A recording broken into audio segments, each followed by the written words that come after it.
السلام علیکم دوستو ایک شہزادہ اپنے استاد محترم سے سبق پڑھ رہا تھا۔ استاد محترم نے اسے 2 جملے پڑھائے۔ نمبر 1 جھوٹ مت بولو، دوسرا غصہ نہ کرو۔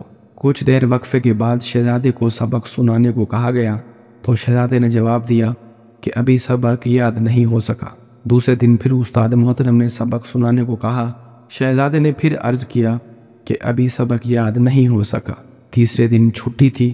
استاد نے کہا کہ کل چھٹی ہے، لہذا کل لازمی سبق یاد کر لینا، بعد میں کوئی بہانہ نہیں سنوں گا۔ چھٹی کے بعد اگلے دن بھی شاگرد خاص سبق سنانے میں ناکام رہا۔ استاد محترم یہ خیال کیے بغیر کہ شاگرد ایک شہزادہ ہے، غصے سے چلا اٹھے اور طیش میں آ کر ایک تھپڑ رسید کر دیا کہ یہ بھی کوئی بات ہے کہ اتنے دنوں سے 2 جملے یاد نہیں ہو کر دے رہے ہیں۔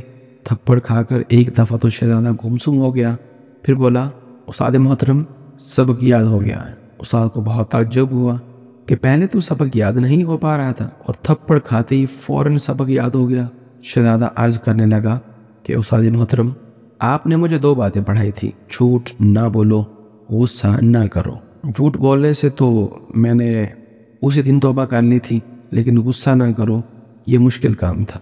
بہت کوشش کرتا تھا کہ غصہ نہ آئے، لیکن غصہ آ جاتا تھا۔ اب جب تک میں غصے پر قابو پانا نہیں سیکھ جاتا تو کیسے کہہ دیتا کہ سبق یاد ہو گیا۔ آج جب آپ نے تھپڑ مارا، اور یہ تھپڑ بھی میری زندگی کا پہلا تھپڑ ہے، اسی وقت میں اپنے دل و دماغ میں غور کیا کہ غصہ آیا کہ نہیں۔ غور کرنے پر مجھے محسوس ہوا کہ غصہ نہیں آیا۔ آج میں آپ کا بتایا ہوا دوسرا سبق کہ غصہ نہ کرو بالکل سیکھ لیا ہے۔ آج اللہ کے فضل و کرم سے مجھے مکمل سبق یاد ہو گیا ہے۔ درس حیات یہ ہے، اے میرے عزیز دوستو، ہمیں بھی چاہیے کہ جو قول زری ہم لکھتے، پڑھتے اور سنتے رہتے ہیں ان پر عمل کریں، کیونکہ عمل سے انسان کی اصلاح ہوتی ہے اور عمل سے ہی زندگی بنتی ہے۔